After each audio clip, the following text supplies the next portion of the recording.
Hey everybody, welcome to the Spoilercast with Book 3 of the Legend of Korra! Yay! What are we doing? That was like my auctioneer voice. Welcome to the Spoilercast of Book 3 of the Legend of Korra. We are doing the entire season in one Spoilercast because Nickelodeon done goofed and put it on the internet. You done goofed. Done goofed. You done goofed. They really done goofed. Although, I think as we speculated, maybe they put it on the internet because the end of the season got really dark. It did get dark. It just was... Yeah, I can see why they wouldn't want to put the end of the season up next to SpongeBob SquarePants. Yeah, between like SpongeBob and Fairly Odd Parents. Right. But anyway, we're going to just kind of cover the season in one go and highlighting specifically Korra's journey. Because it's interesting. I think it's definitely the best season of the show. Right. Straight up. So, obviously, Spoilercast, so we're going to be talking about every major plot detail and twist and turn. So if you haven't seen the Book 3 yet, you might want to give it a watch before listening to this. The entire season's on Nick.com. You can watch every episode there. It's free streaming. So I recommend doing that before you listen to us talk about it. So to start it off, let's talk about the end of season 2. Just what happened, basically. The epitome of chaos was put back in his place. Yep. The portals to the spirit world were left open. Yep. And so now the spirits are now living in the real world. Yep. That's one thing I think this season that really confused me. That at the end of the second season, they were like, well, everything's going to change. And there hasn't been a lot of dealing with what's really changing in the world with the spirits and the spirit world and the real world intermingling. Yeah, I mean, there was a bit in the beginning in Republic City where like an entire section of the city was basically uninhabitable because the spirits took over. And then Korra was trying to kind of, put things back to the way they were, and she couldn't. So like then that led to tension, and she got basically thrown out of the city, exiled from the city by the president because for political reasons, basically to try to just save his own ass because his approval rating was as low as hers because she couldn't actually fix the problems that it was causing. And I use problem in quotes because it's like but then we never go back to that after that point. Once she leaves to go and try to help the airbenders, which have reappeared since the leaving open of the portals. There's your change, buddy. That is change, but like it wasn't really what I was expecting. Like I know that they kind of wanted to put more airbenders into the story, and I get that, but it's just kind of like no one expected that when they were like, "There's going to be change, and we're going to have to deal with it." It wasn't people going, "There's going to be changes, and there's going to be more airbenders, or people are going to start airbending." You know what I mean? So it wasn't, and that doesn't affect everyone, everywhere. That just affects the people that became airbenders that they found so far. Right, but I mean, it does change the world. It does change the world. Because now there's suddenly, they go from having about 4 living airbenders, 5 if you include the Avatar, to having, maybe close to 100. And having an entire nation, basically reemerge overnight. Right. And, a lot of it was pretty chaotic. The people who lived their whole lives as regular people all of a sudden have these powers that they don't know anything about, they don't know how to control it, and they don't necessarily want it in their life. Right. And then we saw like the physical aspects of the spirits being around, but then we also saw a lot, the spirits are just kind of always hanging around, and that we saw a lot of the characters using the spirits to help them out to pass messages or, just to do general things, just in general, hanging around. But the most concrete examples we saw were that there were parts of cities that had been kind of just taken over and that humans were forced out of. But we never see anything else come from that either. Right, well, that wasn't the point of the season. Right. And I understand that wasn't the point. It just feels like the way that they ended the second season, it felt like we're gonna talk about this later. I think you were kind of like in really tunnel visioned on just the spirits being in the world versus like kind of what the balance of the world actually is now. I don't know. It's just one of those things. Like I think it's because we were spoiled. Well, we weren't spoiled, but the original Avatar series, it was all inclusive. Like each season fit with itself, but it was one big story and one main goal that they were trying to do. And with Korra, every season has been kind of its own, like, compacted story. You know what I mean? Yeah, but there's still carryover. The things that happened last season still that's still matter. relevant, but I mean, like, they're not spending 3 seasons trying to take down the Fire Nation. They're not, it's the first one was dealing with the social issues of bending versus not bending. The second one was the spiritual aspect of being the Avatar and the spirits in the world. And this one was about Korra going through the changes that she goes through. A huge deal, you know what I mean? And because this season was less about people trying to make changes and more about someone just trying to change the entire world through Korra. And I don't know, it's kind of weird. It's this weird, like, changing thing, and that's why the book 3 is called Change. It's all about change, And I see how they link together, but it's just kind of like doesn't feel like one. They could have stopped at the first season, and it's because the creators didn't know they were going to make anything past the first season. I understand that, but it feels like the first season itself could have stayed alone. The second season itself could have be standalone, and the third season itself could stand alone, just in the way of the story goes. Okay, well, I think the general overarching, especially if you look from a character arc standpoint, The Last Airbender was about Aang affecting the world, right, and how his presence affects the world around him. Mm-hmm. Korra is about how the world affects her, Mm-hmm. and how it changes her and with her interactions with the world.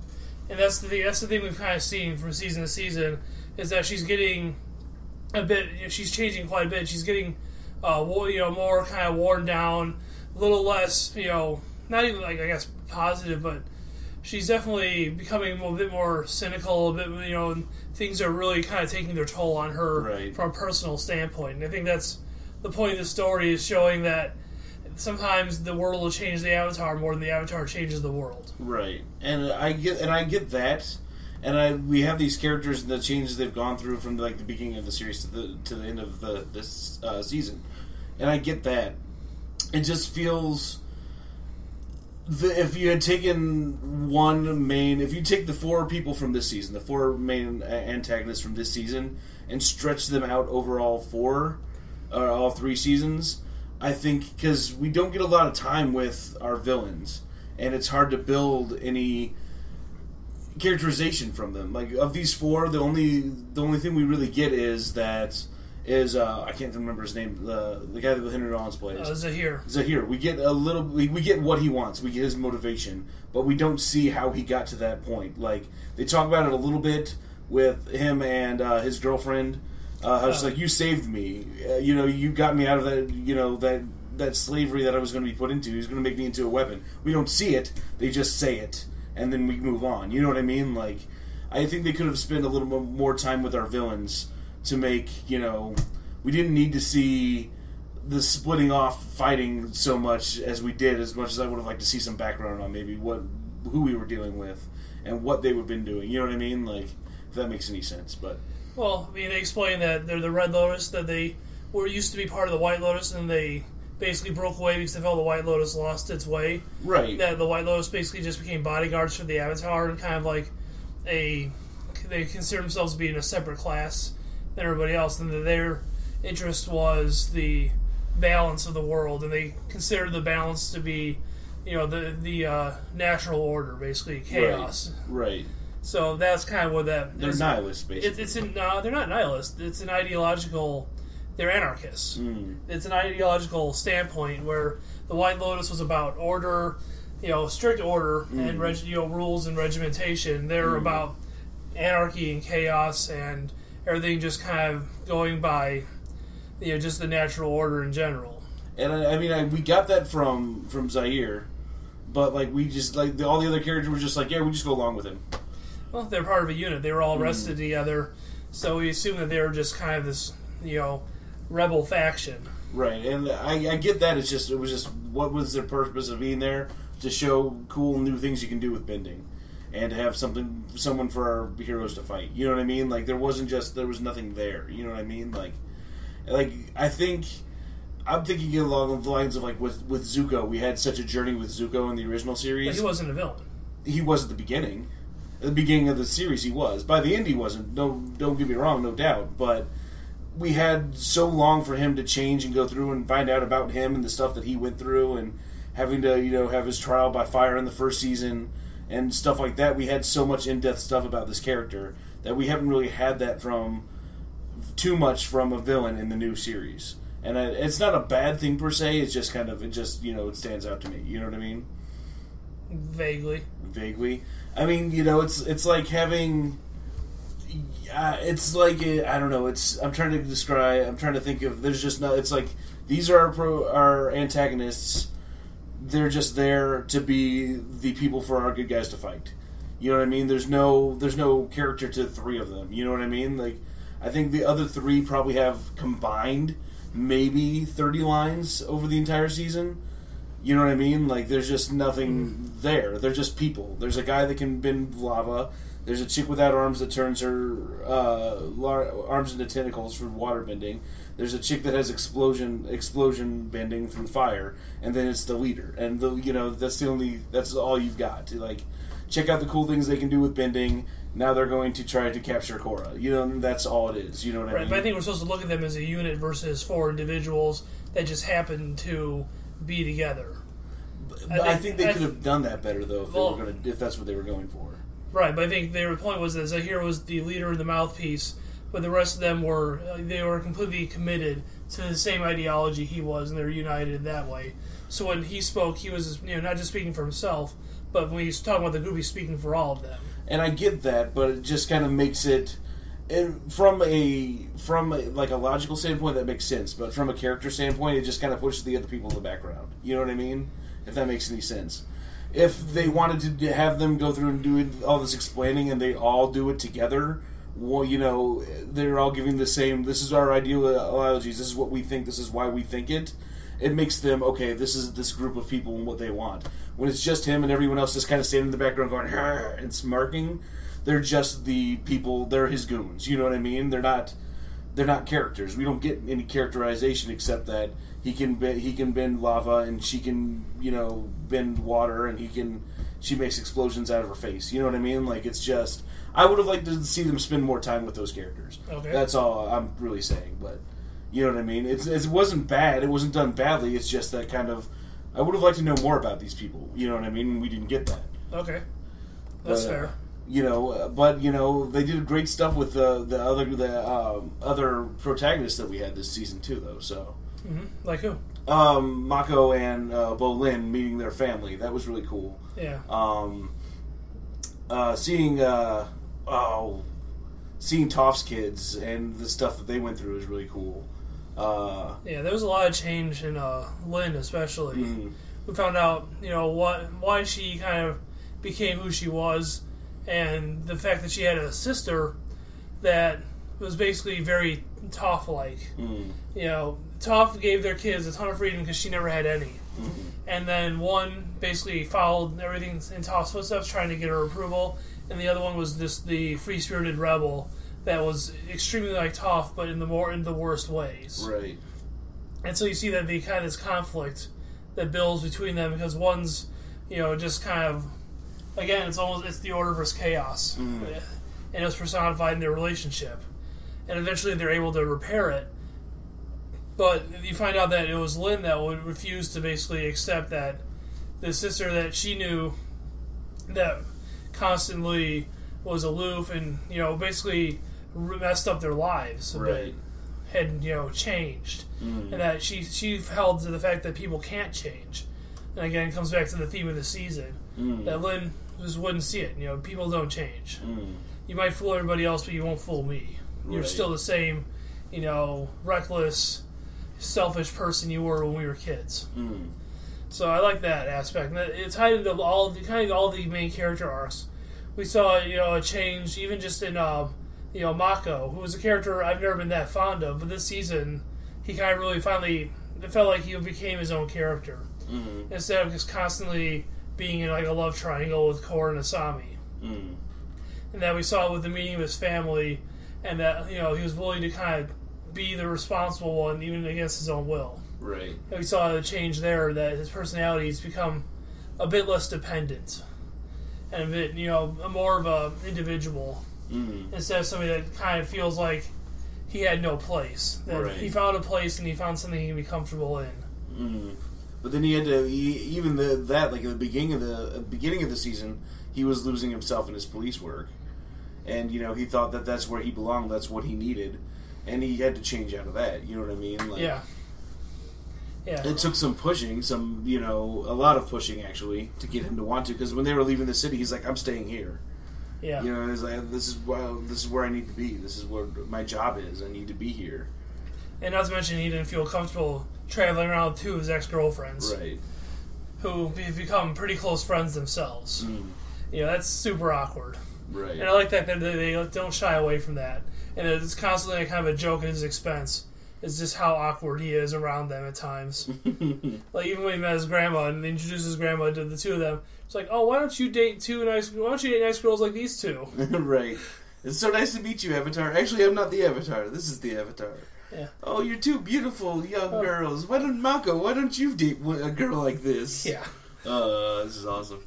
Bolin found his self-confidence, too. And it's interesting, because you kind of look at it, like, you get this backstory that he's been trying to, metal bend for most of his life, because Toph is his hero. And he never was able to, and it kind of makes sense then why he's always kind of jumping from thing to thing, something that'll get him positive feedback, like the pro bending, or being a mover star. Right. Because he always felt deep down that he was an inadequate earthbender.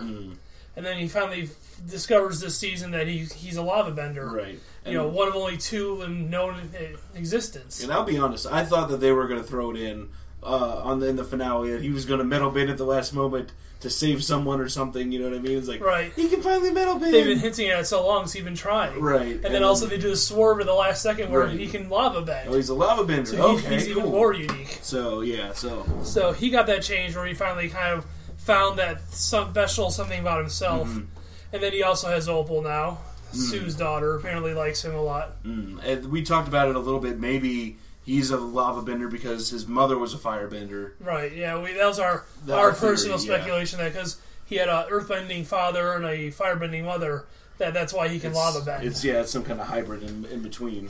Yeah, that there's some sort of connection. Now, pure speculation. Right, exactly. And I'm sure it's probably not that. I'm sure it's probably just a very specialized earthbending where you can just find the minerals that are in the lava, whereas lava is just superheated rock. Right. And it makes sense that you'd be able to lava bend, because we were talking about how they can take ice or water, turn it into ice or steam. Like, it makes sense to think that it's to a bigger extent to have to melt rock, but if you can change the temperature of water, why can't you change the temperature of rock, Yeah, exactly. Or earth. And hell, even firebenders change the temperature of their fire that they're bending to create lightning, or like Azula with the blue flames back in the original series.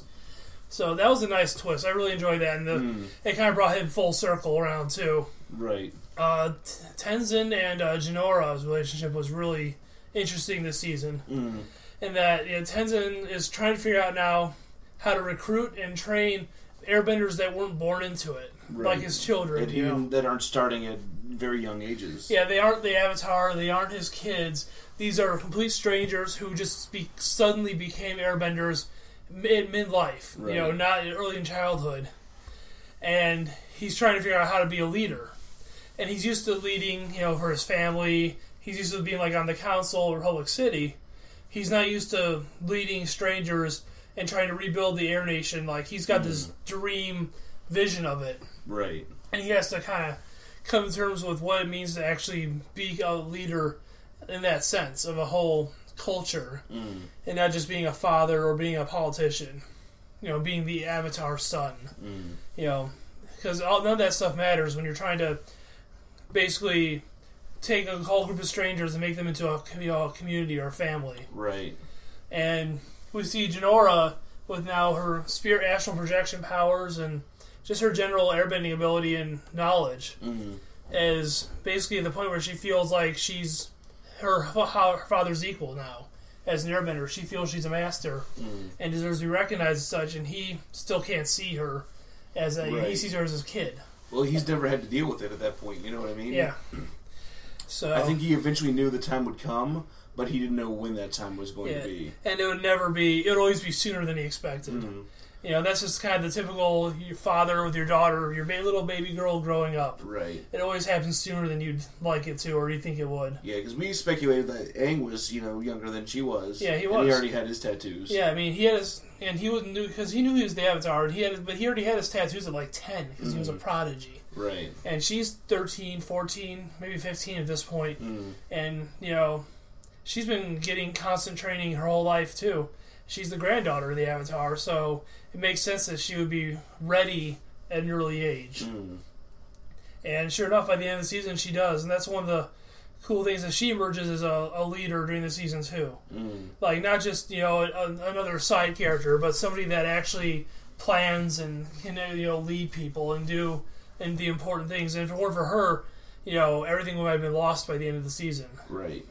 So, it was nice to see kind of Tenzin coming up against something that wasn't like a physical threat, but something that was more of a actual threat to his psychology and just his idea of a culture. Having to train all these new people and nothing going the way he wanted it to. Right. People outright refusing to join him, and then the ones that did join him didn't really get it. And it kind of took a bigger event of Jinora being kidnapped and Kai being kidnapped to bring them together as a unit, to make them understand what it means to be a nation or be a be an airbender, right? To be this very small group of very unique people. And I think it was really interesting to see the dynamic and the change in those people. Yeah. From when they were going through, when they go back to the Northern Air Temple and he's trying to train them, and they're like, I don't really want to do this. Yeah, and then by the end of the season, they're operating as a pretty well-oiled machine together. Each of them are willing to take risks for each other. And, then at the end, Tenzin's saying that, we're going to go back to being nomads. We're not going to just sit in one place. But instead of being apart from society like the old air nomads, we're going to help everywhere we go. Right. We're going to fight injustice and corruption, and we're going to assist, people that are in need. And so that's interesting. That it's going to be, and again, that's the whole theme again being changed. The entire Air Nation's purpose has changed now. Right. One thing I was surprised was I didn't see any Water Nation members join and become airbenders. Right. Well, it seems like because they were in the Earth Kingdom, they just kind of were tooling around the Earth Kingdom at first. Right. Because that's like the biggest continent there. Right. So they went from Republic City and they kind of went out to Ba Sing Se and then kind of were just going around, just trying to find people. But yeah, I'm sure we're going to see. There are probably people from the Fire Nation and from the Water Tribes that are now airbenders. Because it's kind of it'll be an interesting dynamic to see because each of the nations in the original series, in the Avatar series, were almost their own nationality. You know what I mean? Yeah. You knew that a waterbender was going to be darker skinned. You knew, Fire Nation's going to look more Chinese. Well, yeah, almost European. I mean, yeah. Very imperialistic. They were imperialistic, the Earth Nation had more of the Chinese look to it. More like Chinese to them. And then obviously the Air Nation, they were a bit more like the Tibetan monks. Yeah, more Tibetan monks or the Shaolin monks. So I mean, the cultural trademarks, but you're going to see a very diverse Air Nation now because it's not going to be limited to. Because before it was, airbenders give birth to airbenders, so they kind of just stayed. And that was the way for all bending. They kind of stayed together in their tribes, in their cities, and so they kind of were all in one place. And it made sense from when we go to the background to Wan and how the first benders got the ability to bend. That makes sense. Yep.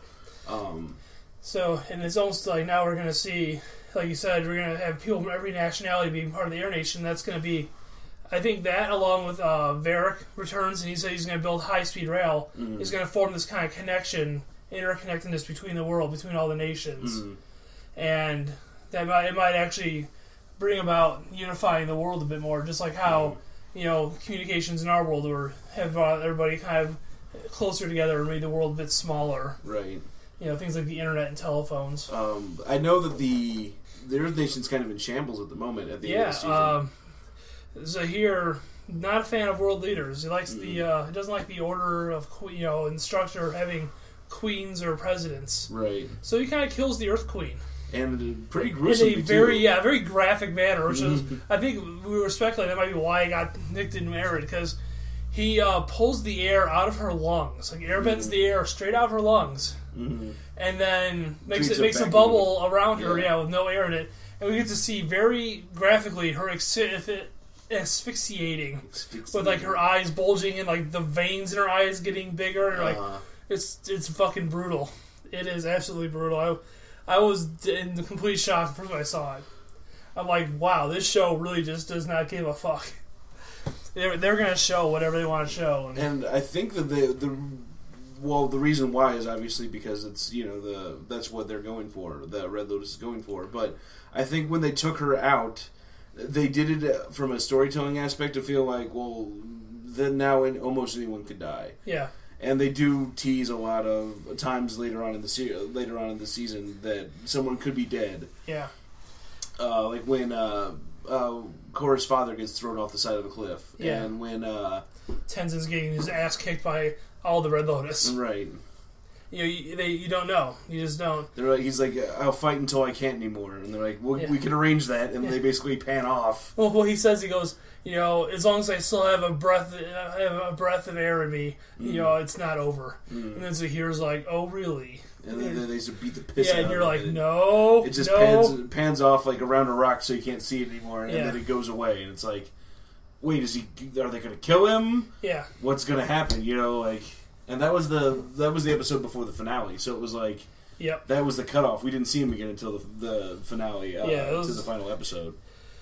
But also, I think, again, the Earth Kingdom, whatever, has always been kind of the most stable of everything during the show. And I think now at this point, they really just, it's, again, the motif being changed that the Earth Kingdom being so kind of rigid and being the same, and having this kind of stratified class of like the rulers and the nobles. Like we saw in Ba Sing Se, each ring as you go further away is more and more poor, and to the point where people in the outer ring are really living in just the worst kind of squalor. Right. And now change has come to the Earth Kingdom for the first time in who knows how many hundreds of years. And that now they're rulerless, and that there's no real system of control. Right, and they don't reestablish it either by the end of the series. I have a feeling that's going to be some big part of next season. Will be the fallout from the Earth Kingdom, and God knows, who knows where that'll go. The way this show's been going, who even knows? Right. They hinted at the Red Lotus is still out there somewhere. At PAX, they had a panel. Yeah. I read before I came over here. They did confirm that the enemy in the last one is not going to be the Red Lotus. What else they said that I keep brain farting his name. What's his name? The leader of the Red Lotus in this season, Zahir was, before he went into jail, a master martial artist, and that's why he could pick up airbending so quickly. And they said there was something else that they said that about the next season that I can't remember off the top of my head, but it wasn't anything big. Womp womp. But they said the villain wouldn't the main villain for the next season wouldn't be the Red Lotus, so they're not bringing the Red Lotus back. So I'm interested to see what they're going to do. Yeah. Definitely from next season, especially with this season. But. And they've proven that they're not afraid to take chances. Right. And the beginning of this season kind of started out, a bit not super lighthearted, but kind of like had Korra dealing with the spirits and the new airbenders, and then they kind of were going on like a road trip. And then you had the villains who were breaking out of prison, and it was kind of like some jailbreak moments with some really cool scenes. Got to see a lot of the world leaders. Korra's father. You got to see Zuko again. He makes quite a few appearances in the season. Yes. Zuko's daughter is running the Fire Nation. Yeah, she's the Fire Lord. She's the Fire Lord. Korra's father is He's the leader of the Southern Water Tribe. Eska and Desna are the leaders of the Northern Water Tribe. And then there was the Earth Queen. The Earth Queen, and then there's not the president. And Tenzin, the president of Republic City, and then Tenzin would be the leader of the air nomads. Or I think Jinora is now technically, but at the beginning of the season, he was the leader. Right.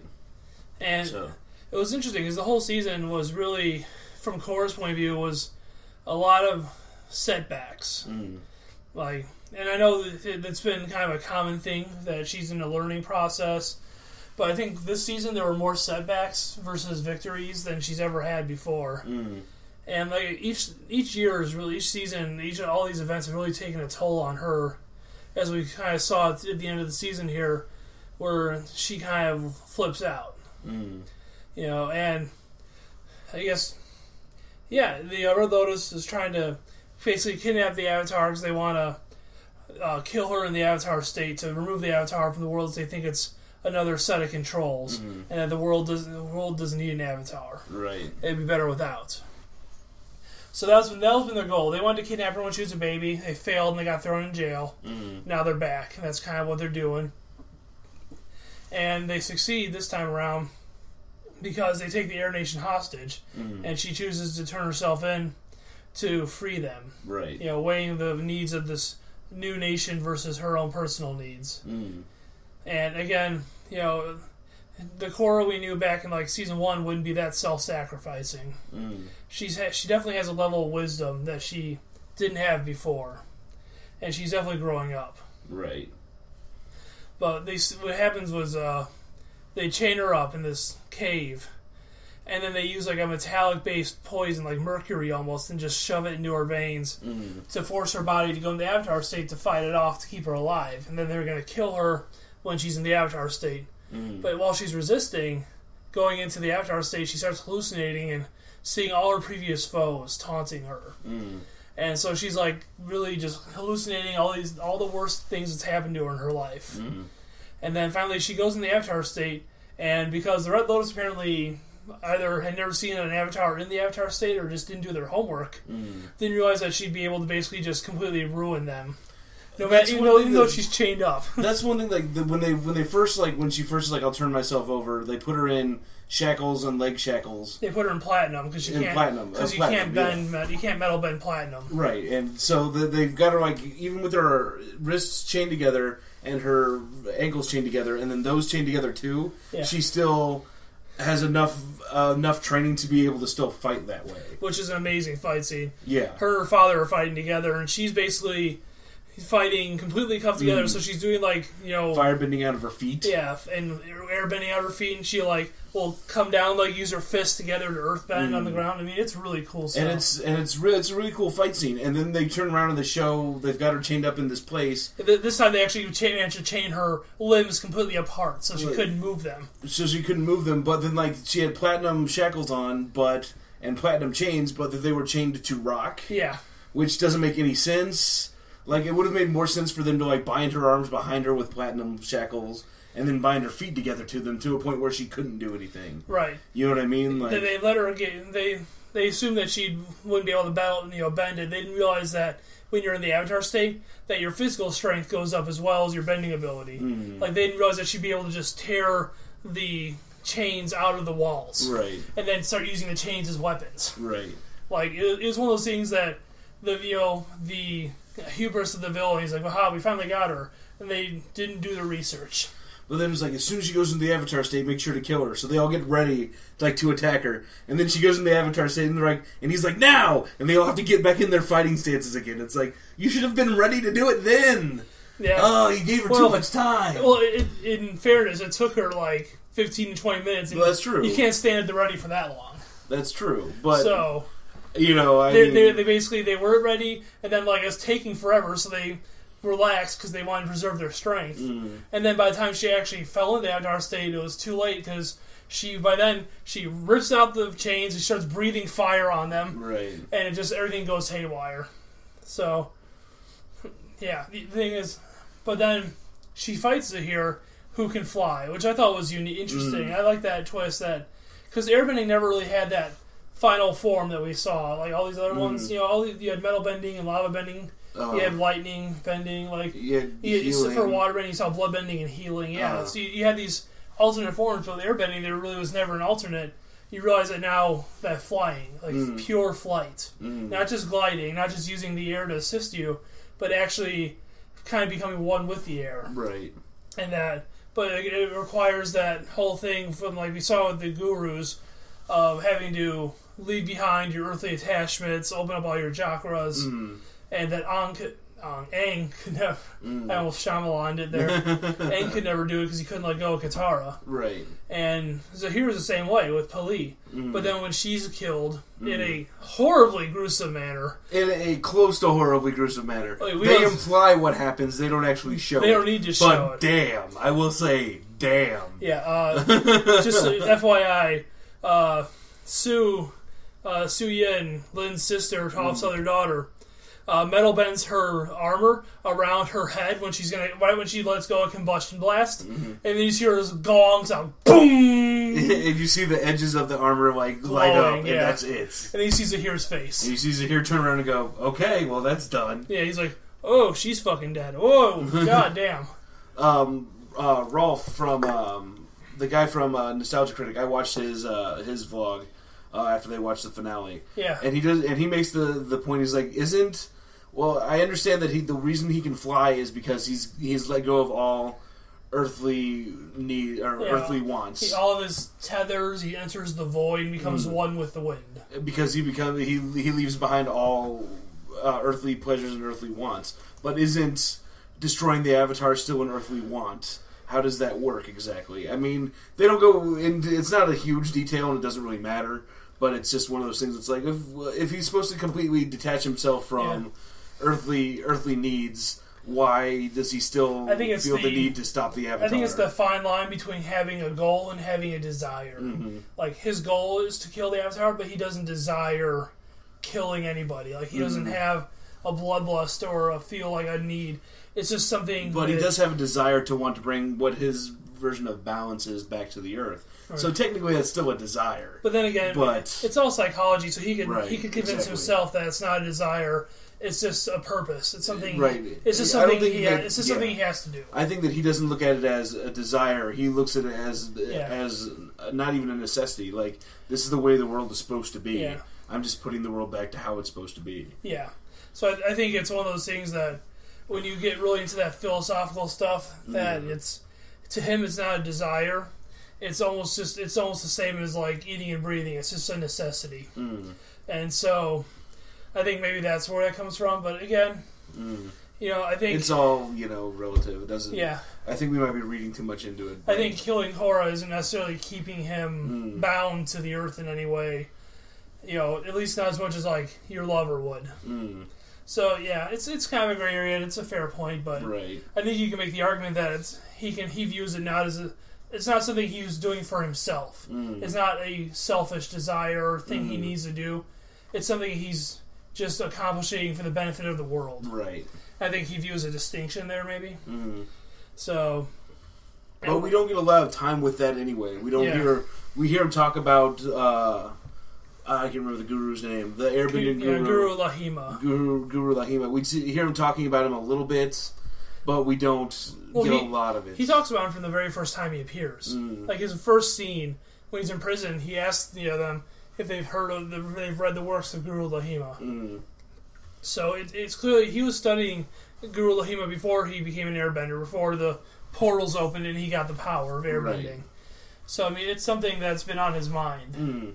And it's clearly like a role model of his. Like, I think he wants to be done with having earthly attachments and kind of he views himself as being above it all. Right. Well, he also says that Guru Lahima even himself said that in order for new growth to happen, you must destroy what's there first, or whatever. Yeah, the old saying that you can't, in order to build anew, you must destroy what was there before. Right.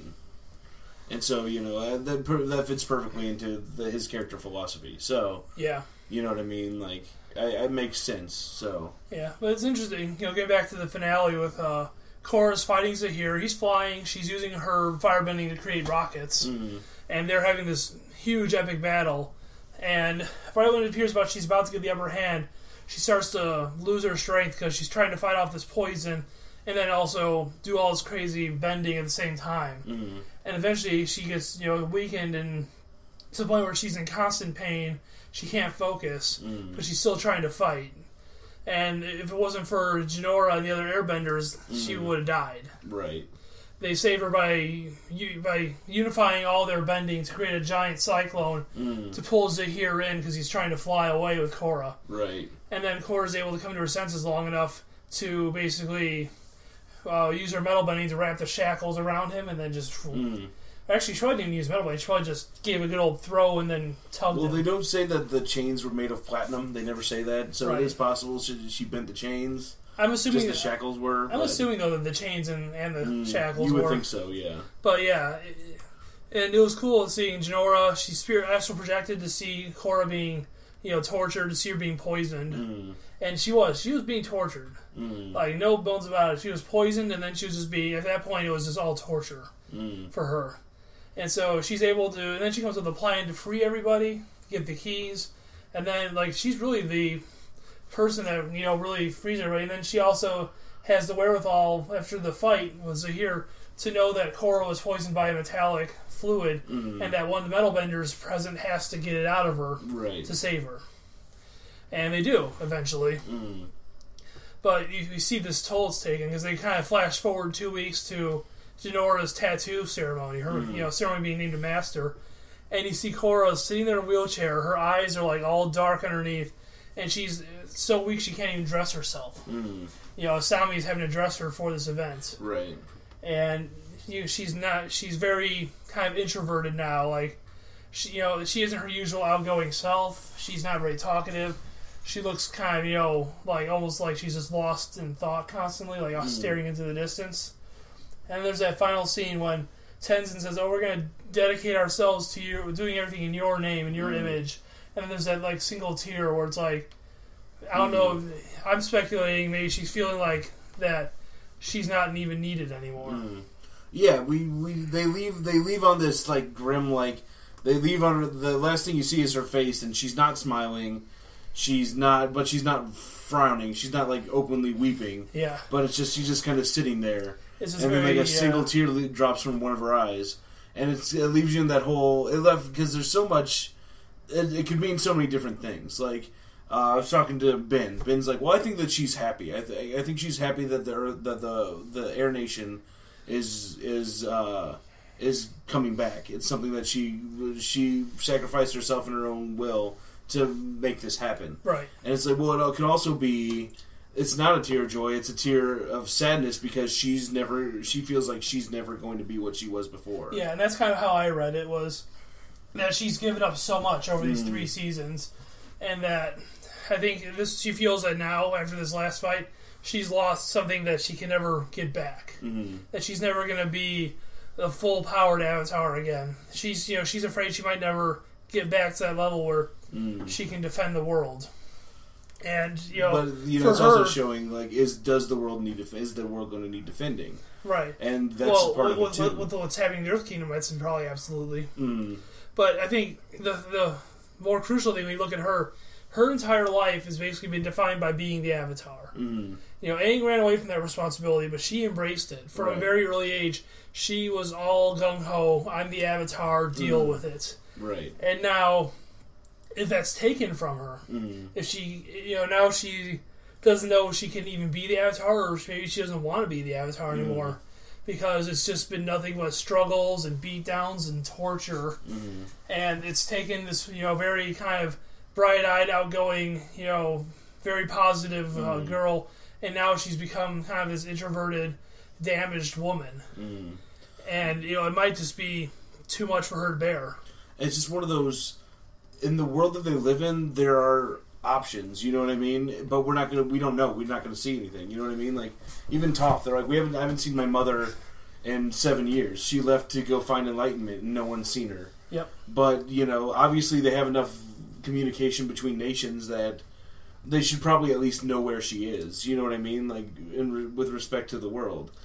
Yeah. It's one of those things, if the world doesn't need the Avatar, she can go on an enlightenment journey, you know what I mean? Like, she can go try to find herself and find what she needs in her place. She has that option.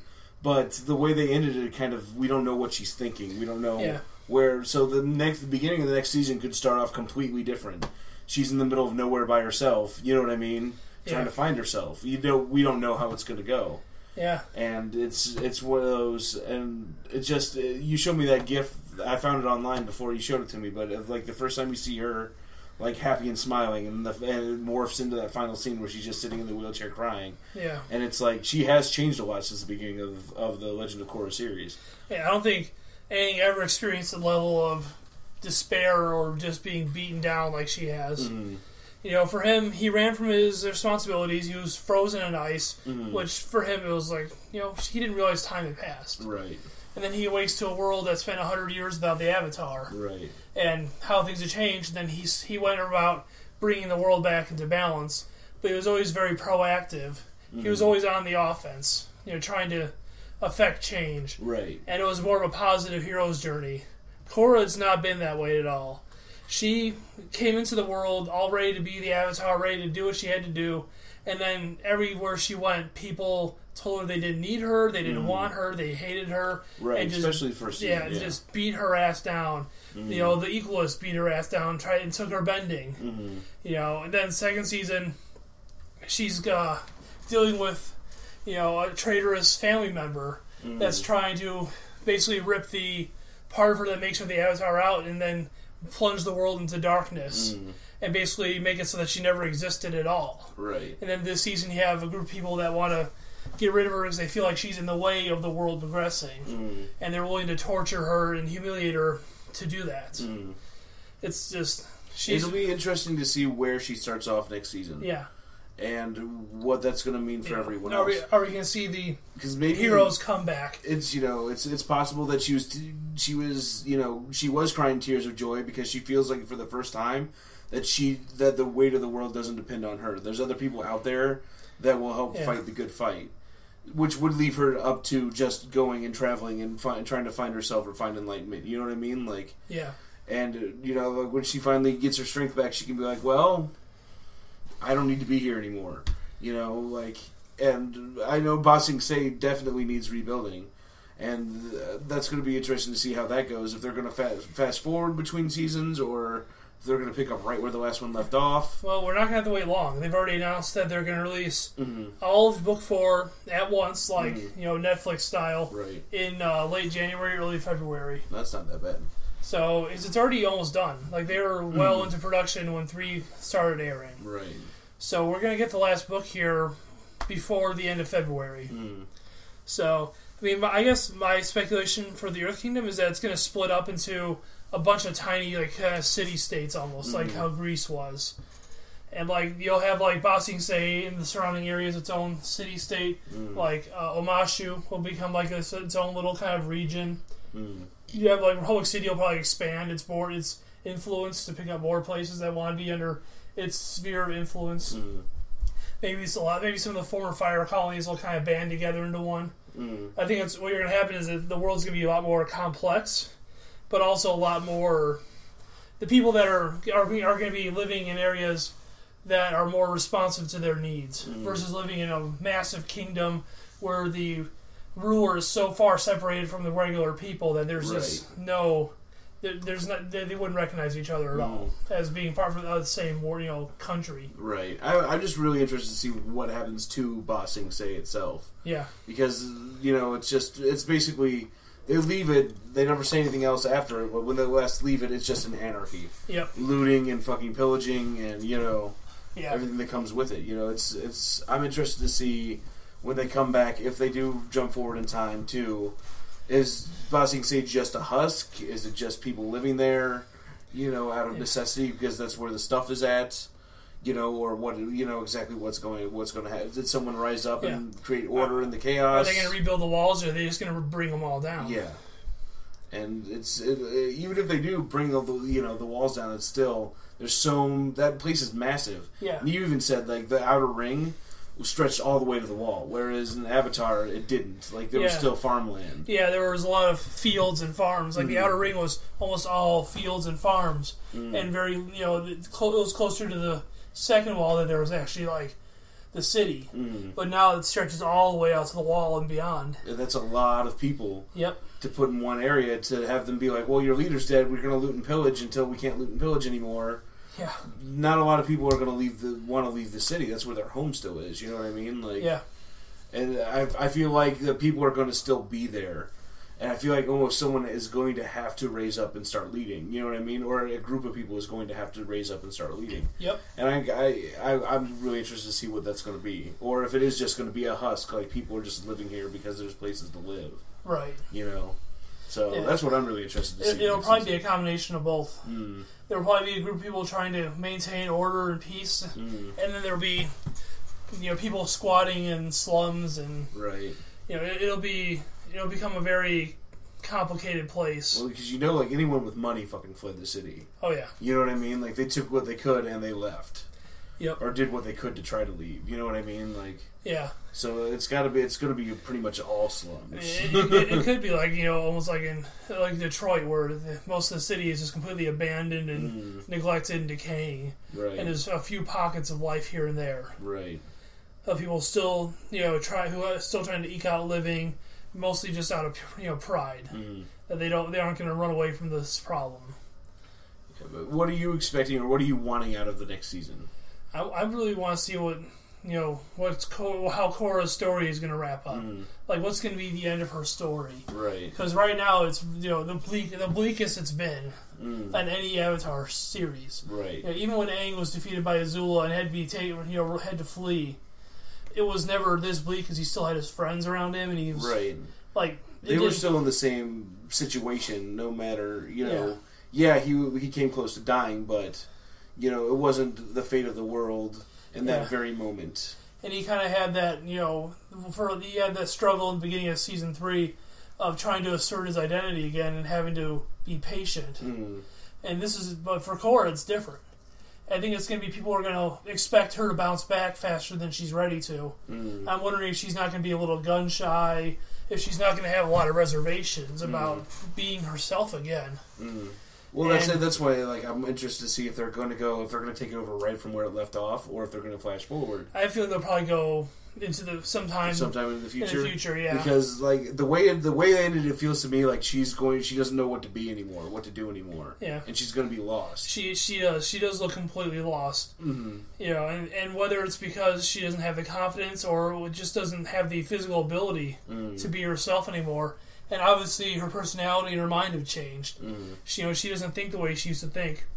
And I think having this experience is going to have a really heavy toll on her personality. I think we might actually see a character that starts out being very different than what we're used to, and then maybe over the course of the season, she finally maybe finds her purpose again, and then begins to reassert herself into the world until we finally get to at the end of this last season, the fully actualized Korra, the Avatar. No longer the hot-headed, kind of impatient kid, but also not the gun-shy victim that she is right now. That feels like she doesn't really know what she's doing or if she even has a place anymore. And that's all speculation. We don't know what she's thinking, but we don't know. It's pretty clear that things aren't right. Right. So I think we're seeing her. We saw kind of a peak, and now we're in a valley. I think we're going to eventually find that idealized version of Korra by the end of the 4th book here. Because I'd love to see him, I know this is a twist, and they're not listening to this probably anyway. And it's already been made anyway, but I'd love to see them go almost a few years into the future. I'd love to see her grown up.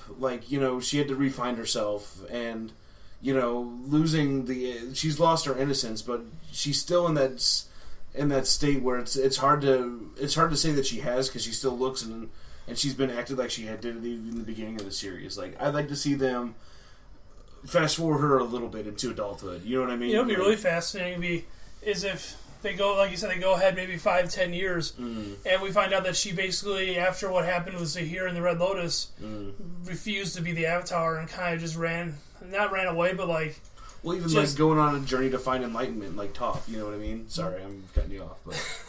But she just chose to stop being the Avatar, stop bending, and basically went somewhere where they don't really recognize her and just tried to live a regular life as a regular person, and maybe even settled down, got married, had a family. Yeah. And then we come back to her, and we're seeing her as a parent or as a mother, and then all of a sudden having the call of the Avatar, kind of having to go back and having to balance this new life versus her old life.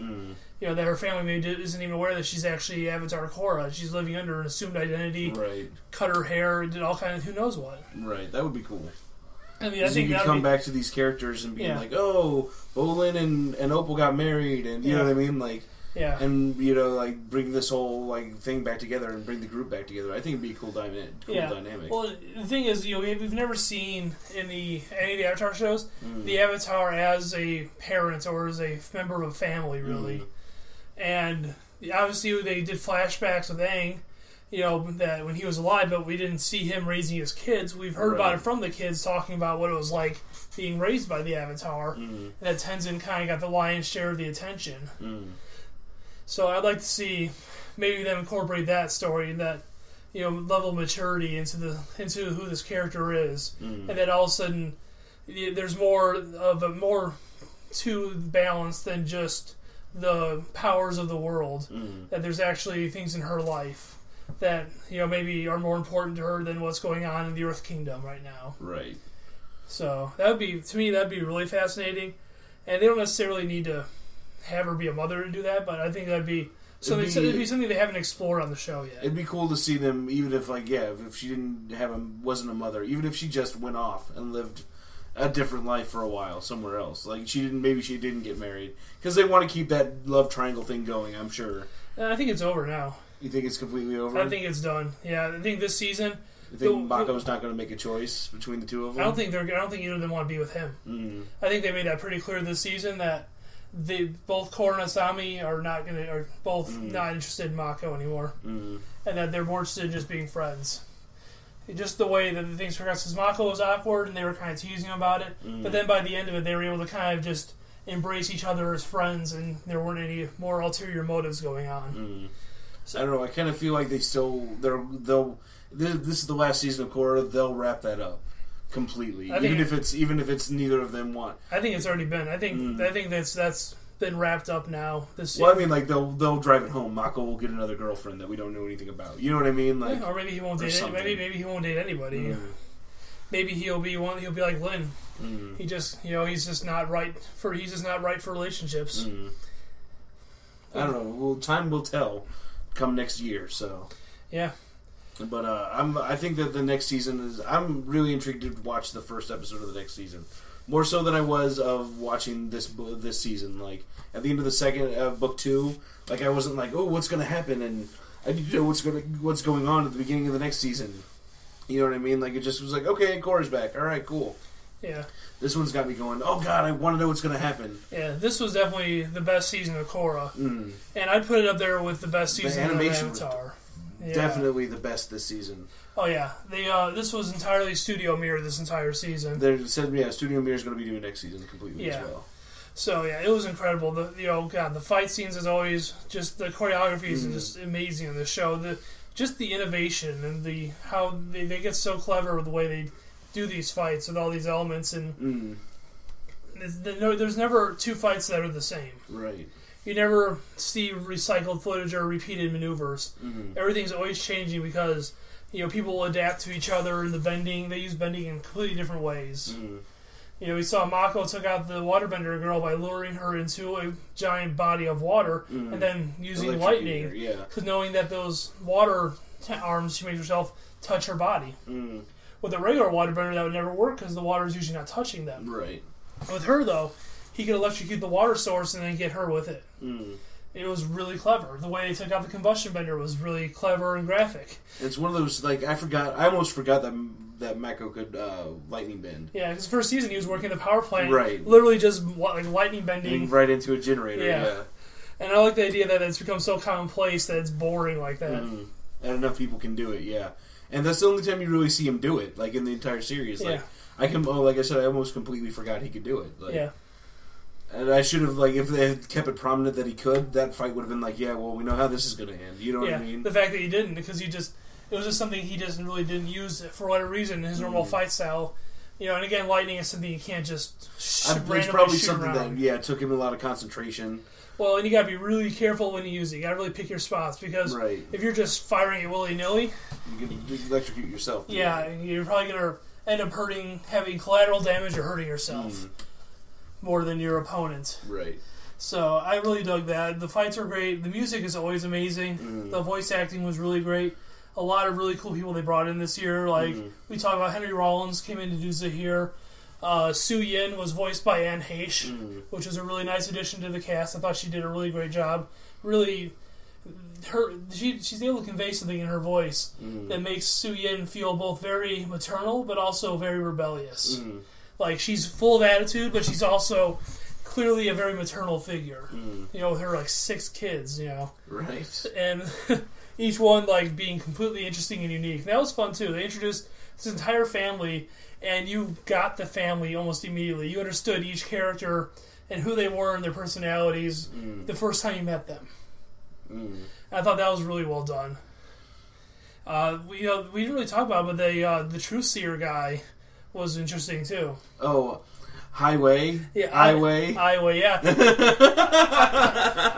I intentionally didn't bring him up because, if I did, we'd be subjected to puns the entire fucking Spoilercast. That was the most fun I think I've ever had watching any episode of Legend of Korra. For all the wrong reasons. You think he'll take Highway? It's like, oh my god, dude. The puns were this awful. Looks like he hit the highway. Okay. His way or the highway. You know, it's life is an highway. Yeah, you know, it looks like they're on the highway to hell. Yeah, it was just like, oh my god. And we kept doing it for like 20 minutes afterwards too. Yeah, oh my god. It was bad. Funny as hell. But I like the fact they brought back that whole truth seeing thing, like that Toph did in the first season, in the first series, that she was able to read people's, heart rate and breathing through the vibrations in the ground to tell if they're lying or not. Right. And that was his entire job, was basically being a counsel and then also detecting if somebody is lying to them. And I thought that it was going to be a swerve. Yeah. And she was going to be in... Yeah, it was going to be Sue. And the rest, Sue was going to be... It turned out it was Highway. It was just Highway by himself. And then I think you said, wow, he really left me up by the side of the Highway on that one. It's like, god damn it. Oh, Jesus Christ, it was awesome. Yeah, but, no. I dug that character. I mean, there's a lot of really cool minor secondary characters. All the new airbenders were really interesting. We didn't talk about it. Boomy's an airbender. Yeah, Boomy's an airbender. Boomy, the first episode, that was like how we discovered that airbenders were back. He just started airbending out of nowhere, and nobody believed him until somebody chucked a plate at him at dinner, and then he airbent it from hitting his face. Right. And this is the reaction shot. Everybody at the table was just I told you I could do it. Then apparently he can also communicate with spirits, something that Tenzin can't do. Right. So Boomy's a bit more like Aang than Tenzin even is. He has Boomju, and he can understand what Boomju is saying, and he can have conversations with him, which are hilarious. Arguing over a jacket that Boomy made for Boomju. Boomju wouldn't wear it. I know it wasn't the fanciest, but come on, it was my first attempt. Even Kaya had her moments where she originally is a hero, tries to infiltrate the air temple, and she's the one that sniffs out who he is, and then fights him and almost beats his ass. Like he had to run. She was coming at him. He was injured. Yeah, he was not coming out on top of that fight. No. You don't want to fuck with the Avatars kids. No, you don't. Unless you got like 4 people with you. I saw a meme someone made of the air nomads and the tattoo ceremony, and it had all that, and then it showed Katara like as an old lady like pouting. He's like, "Why wasn't I invited?" Yeah, but it's my granddaughter. Why wasn't I invited? That's a good question. So the Katara's still alive. Why was she not invited to the tattoo ceremony? Maybe she didn't feel like leaving the tribe. It's possible. Yeah, she is getting up in age too. So yeah, but it was just kind of funny. Like I thought it was hilarious. And we didn't mention that after Jinora gets her tattoos and shaves her head, she looks exactly like Aang. Yeah, no, she looks exactly like Aang. Like straight up, you thought it was Aang. Like it was the first time they take the hood off and she holds her head up, and you're just like, it hits you, and you're like, oh my god, it's Aang! It's Aang! And the thing is, I was watching it after with you, I'm like looking at her with hair, and I'm like, God, I'm like, yeah, she really does. She's like, she really looks if you like just Aang put a wig on, just put a wig on Aang, that's exactly how he'd look. Like, and you don't notice it though because you aren't thinking it, but then all of a sudden it's like, boom, hitting you right in the face. There it is, yeah. Holy shit, that's Aang. Yeah, so this absolutely was my favorite episode of Korra, or favorite season. I think it might be up there with season 2 of Avatar as my favorite of the whole thing in general. I think it would be tied with it right behind it as the strongest single season, along with season 2 of Avatar. Right. And the themes were great. I think the character arcs were really solid. I liked the villains. You thought they were a little thinly drawn. They were cool. I liked the message. I liked the message because they weren't like mustache twirling bad guys. Mm-hmm. They were bad guys with actual convictions and beliefs. No, they did have the. I just would like to see a little bit more time with them. That's all I'm saying with that. But. Yeah, no, I just dug the idea. I like the conflict in ideas that you can kind of understand what he's saying a little bit, but you don't agree with his methods. But at the same time, you don't think he's like he's not a selfish asshole like the villains in the last few seasons kind of were. Right, they definitely were. Unalaq was definitely. He even gets name dropped in this one by Zahir because he was Unalaq was part of the Red Lotus during the kidnapping, but he kind of covered up his involvement. And then he went off on his own thing for his own personal gain. Right. And Zahir's like, I was not behind what he did at all. That's bullshit. Right. He's like, I don't want this world to be in darkness. I just don't think it should have, I just don't like the idea of people having to pay fealty towards, a small group of people. So that was cool. They tied a lot of stuff in from other seasons. And I like how they do like these kind of like, they'll call back to stuff that's happened before. They're like, Korra, how come you can't metal bend? Oh, well, I was learning how to air bend, then I had to deal with the Equalist, and I was pro bending. It's a busy couple months. Like, I've been pretty busy. Never really had time to stop and learn how to do it. But she does. She picks it up right away, and then she's metal bending this season, which was fun. First Avatar to metal bend. I'm surprised that Aang never was able to, with Toph there, never got it down. That kind of surprises me. Well, it's one of those things. What exactly, it's kind of like Korra, is that maybe he never really had the time. You know what I mean? Yeah. We don't know what happened after the ending of Avatar. Yeah, but 60 years. But he raised a family and helped start Republic City, and you know what I mean. He did do other stuff. You just figure at some point maybe him and Toph could sit down and be like, all right, so you really got to show me how you do that. It's true. So, but like I said, he was probably really busy. Or maybe he just couldn't do it. Maybe he tried and he just... It's possible, yeah. He wasn't... He didn't pick up firebending very well, Yeah, Korra was able to earthbend and firebend and waterbend from before the age of 10. Whereas he didn't learn how to do any of those things until later in life. Right. And he wasn't as quick a study. So maybe it just didn't come naturally to him. Maybe he just eventually realized that it was going to take too long, or he just was never going to have the knack. Right. Because they say it's a 1 in 100 thing. So, maybe the Avatar is a 1 in 3 thing, or something like that. It's better odds, but still not perfect odds. Right. So, there are a lot of good things. And like we speculate about Season 4, I'm hoping to see kind of this finale of the journey. And, by the end of the kind of book 3, we saw the idealized Aang as the Avatar. I'd like to see what the idealized Avatar Korra looks like. Right. Or like kind of what the finished product is. I'm really curious. But looks like we've been doing this for about an hour now, so I think that's good enough. Yeah, I think so. Really enjoyable season. Everybody should watch it. And of course, if you're listening to this, you probably already did. So leave us your thoughts. What were your favorite parts of the season? What struck a chord with you? What do you want to see more of next season, or what are you expecting? And what didn't you like? What would you like to see maybe fixed for the next season? What are your thoughts on where do you think Korra sits at the end of this season? Yeah, do you think it goes a happy tier, or do you think it goes a sad tier, or somewhere in the middle? Right. I think we're both on the somewhere in the middle. Probably. Me leaning more towards the side of sadness or sorrow. I think that I think it's, we don't know what it means. We don't know what she's thinking. So that's definitely the thing I'm looking forward to the most in the next season. Yep. Well, thank you for tuning in, everybody. Yep, this is going to be the end of this. Legend of Korra Spoilercast signing out. Yep, out. Adios. Goodbye.